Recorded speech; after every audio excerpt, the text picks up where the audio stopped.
রাজনীতিবিদদের দুর্নীতিবাজ প্রমাণে একটি গোষ্ঠী অপতৎপরতা চালাচ্ছে বলে অভিযোগ তুলেছেন আওয়ামী লীগের সাধারণ সম্পাদক ওবায়দুল কাদের। তিনি বলেন, ৭৫ বছরের প্রাচীন দল আওয়ামী লীগের কাছে এখনও বড় চ্যালেঞ্জ সাম্প্রদায়িক শক্তি।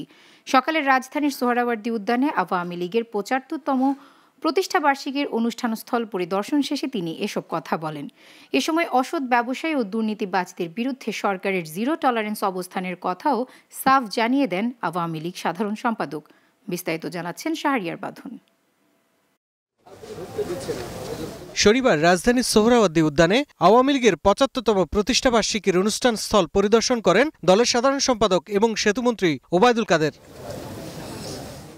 কেন্দ্রীয় নেতাদের সাথে নিয়ে মাঠ পরিদর্শন করে সাংবাদিকদের সাথে মতবিনিময় করেন তিনি।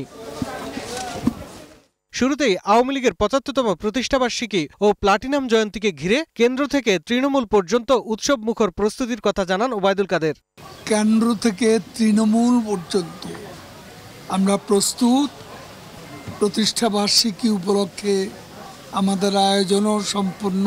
তিনি অভিযোগ করেন, রাজনীতিবিদদের দুর্নীতিবাজ প্রমাণের জন্য অপতৎপরতা চালাচ্ছে একটি গোষ্ঠী। এদেশ স্বাধীন করেছে পলিটিশিয়ানরা, এদেশের উন্নয়ন করছে পলিটিশিয়ানরা।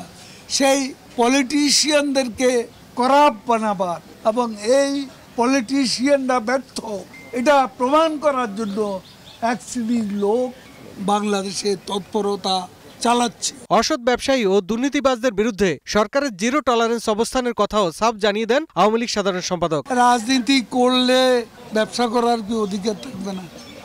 সৎ ব্যবসা করতে তো আপত্তি নেই। অসৎ ব্যবসায়ীদের বিরুদ্ধে আমাদের জিরো টলারেন্স, দুর্নীতির বিরুদ্ধে আমাদের জিরো টলারেন্স। ৭৫ বছরের প্রাচীন দল আওয়ামী লীগের কাছে এখনও বড় চ্যালেঞ্জ সাম্প্রদায়িক শক্তি। তারাই বিজয়ের পথে প্রধান বাধা বলেও দাবি করেন ওবায়দুল কাদের।